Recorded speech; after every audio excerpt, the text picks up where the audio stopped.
mundo universitário está de volta. Vamos acompanhar agora uma entrevista com o escritor Domingos Ailton Ribeiro de Carvalho. Ele recentemente lançou um livro que conta a história que se passa no sertão de Jequié. Essa história revela características no período do cangaço na região. Quer descobrir um pouco mais? Confira a entrevista a seguir. Domingos Ailton Ribeiro de Carvalho é natural de Jequié e escritor desde criança. Sua mais recente obra se intitula de Anésia Cauaçu. E agora, para saber um pouquinho mais da vida e da obra desse escritor, nada melhor do que falar com o próprio, né? Então, Domingos, começa falando pra gente, né, como é que começou esse teu encanto pela escrita, né? Desde cedo, desde muito novo, você teve essa inspiração. Como é que foi esse processo? Eu, ainda criança, com 6 anos de idade, escrevi meu primeiro conto. Naquela época, ainda criança, não tinha noção de que estava escrevendo um texto literário. Mas partiu a partir de uma contação de história, da história de vida, de uma figura que foi um trabalhador do meu pai, e que ele veio de Palmeira dos Índios, a terra onde Graciliano Ramos foi prefeito. E ele viveu com os cangaceiros, conheceu o Lampião, conheceu o Padre Cícero. E aquela história de vida me chamou bastante atenção e eu acabei escrevendo. Eu gostava, como gosto até hoje, de ouvir muitas histórias. Ao invés de jogar bola, eu ficava ouvindo histórias. Era o encanto da infância. Então, ainda na adolescência, comecei a pesquisar sobre a história regional, sobre as figuras típicas e populares. Escrevi, inclusive, um livro, Figuras Típicas e Religiosidade Popular de Jequié.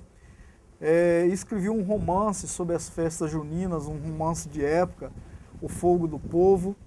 E tenho pautado a minha produção literária pela região, por descrever, por contar a história da região. Porque a gente precisa escrever o que a gente conhece, né?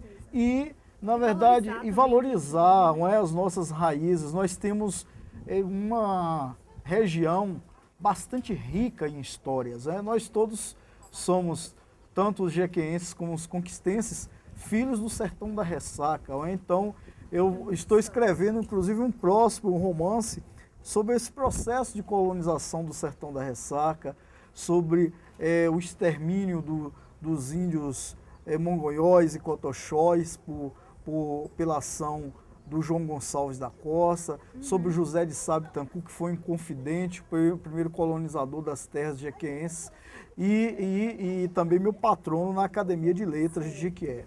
Certo, e assim, você começou, né, esse primeiro conto foi aos 6 anos de idade, e daí você já teve uma rotina, você já começou a escrever a partir desse momento, ou foi só um insight? Escreveu ali um tempo e depois parou, e era muito novo, como é que foi esse processo? Não, eu desde criança sonhava em ser escritor. E escrevia poesias e escrevi outros contos também que são inéditos da região, contos infantis também. O primeiro romance que eu escrevi, eu tinha 16 anos de idade. Né? Publiquei, a minha primeira publicação foi um conto aos 17 anos de idade. Então, na verdade, eu não parei, não escrevi este conto aos 6 anos e parei. Foi um processo contínuo, escrevendo, lendo, porque eu sempre digo para os novos escritores, é necessário ler. Né? Além de se ouvir histórias, além de escrever, é fundamental ler. Então eu lia bastante. Aos 14, 15 anos, lia livros que são referências no Brasil, como Casa Grande, Senzala, Os Sertões, Raízes do Brasil. Então, toda essa leitura também contribuiu para a produção literária. Então, fala um pouquinho agora, né, desse novo livro do Anésia Cauaçu, né? Fala um pouquinho do que esse livro fala, de como é que foi o processo de produção desse livro. A Anésia Cauaçu é uma figura histórica, não é? Foi uma mulher à frente do seu tempo. Numa época em que o machismo e o paternalismo imperavam no sertão baiano, a Anésia Cauaçu, lá em Jequié, foi a primeira mulher a entrar no cangaço. Muita gente pensa que a primeira mulher que entrou no cangaço foi Maria Bonita, mas não é verdade.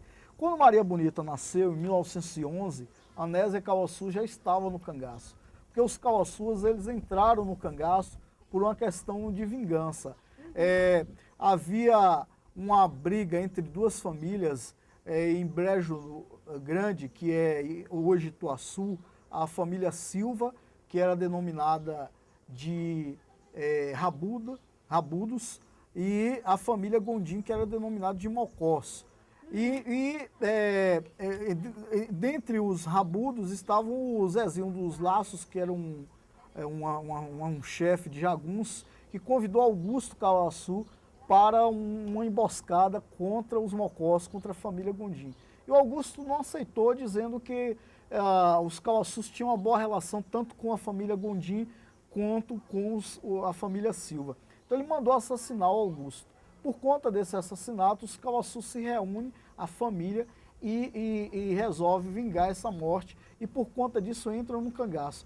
E eram comerciantes, eram trabalhadores rurais, pessoas que não estavam envolvidas com esses conflitos, mas entraram por conta da vingança e muitas vezes nem sabiam atirar, mas aprenderam a atirar e nesse processo aí a Anésia Cauaçu se destacou, porque ela era, dentre todos os cangaceiros, a figura que melhor atirava e comandava um bando de cangaceiros. Ela não era a mulher do cangaceiro, ela era uma liderança dos cangaceiros. Imagine, há 100 anos, a representação feminina, há 100 anos, uma mulher liderar esse bando de cangaceiros. E foi também a primeira mulher a praticar montaria de frente. Naquele período, as mulheres montavam de lado numa cela chamada cilhão. E ela foi a primeira mulher a montar de frente justamente para facilitar o combate em cima do cavalo. E utilizava o jogo da capoeira. Foi a primeira mulher branca. Hoje é muito comum você ver mulheres, não é? Mas naquela época apenas devia ser, não era uma mulher branca lutar capoeira. Então ela lutava naquela época e tinha uma pontaria invejável. Você tem ideia, o tenente Atelvino lá em Jiquié, quando as forças policiais foram para Jiquié atacar os Cauaçus, apontou o dedo para o local onde ele estava e ela, com mais de 100 metros de distância, conseguiu atirar através de uma mouse e atingir o dedo do tenente Atelvino. Então isso fez com que a figura mitológica dela se destacasse e fosse objeto de versos dos cordelistas, dos cegos cantadores que tinham nas feiras livres de Jiquié, de Conquista. Então foi uma figura bastante presente nesse imaginário popular. E o interessante é que esse período, o romance, ele procura recuperar esse fato. A polícia praticou uma série de violências em Jiquié. Fez um homem, obrigou um homem a comer lama no distrito do Baixão, lá em Jiquié, crucificou outro homem nas margens do Rio das Contas, levavam pessoas inocentes, acusadas de serem informantes dos Cauaçus para serem executadas. Então tem bastante história, é um romance histórico, que tem evidentemente o lado do imaginário, por exemplo, o romance entre Anésia Cauaçu e Afonso, que era um dançador de forró. Então tem de tudo um pouco. Tem pra de quem tudo gosta de aventura, de romance, de história, tem tudo um pouco nesse livro, né? Com certeza. Para quem gosta de ver a paisagem natural da Quem Caatinga. quiser conhecer melhor da história até de Jiquié, inclusive, né? Da história de que é a história da região, porque o romance ele se reporta toda essa região aqui do sudoeste da Bahia, se reporta também a fatos que ocorreram na Revolução de 30, a questões relacionadas à política dos coronéis na República Velha, tudo isso o romance aborda. E assim, quem tiver interesse em adquirir esse livro, onde é que vai poder comprar, onde é que vai poder encontrar?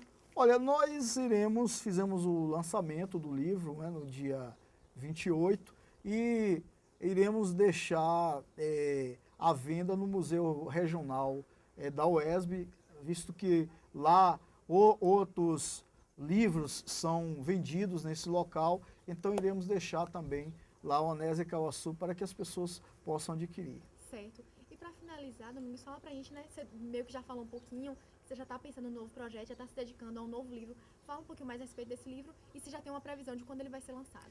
Não, na verdade, eu estou simultaneamente escrevendo 2 romances. Não. Um é Antônio Burocô, que é a história de um pai de santo que viveu lá em Jequié na década de 30 e 40 e depois veio aqui para a Vitória da Conquista, inclusive aqui, assim como lá em Jequié, deixou vários filhos de santos que se tornaram pais e mães de santo, chama Antônio Bispo, denominado Antônio Burocô, que veio da região de Cachoeira. Antônio Burocô foi uma época que a religiosidade afro era perseguida, né, pelas forças policiais, era caso de polícia.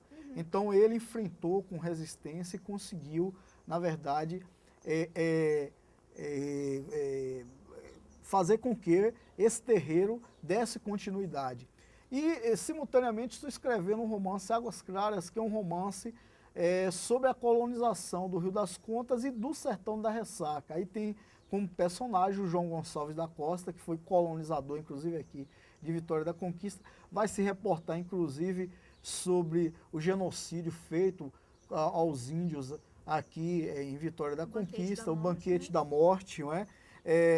O romance, ele tem como protagonista o Rio das Contas. O rio ele observa tudo, ele chora, ele dá risada, não é? Ele pensa. Então, o rio é uma figura viva.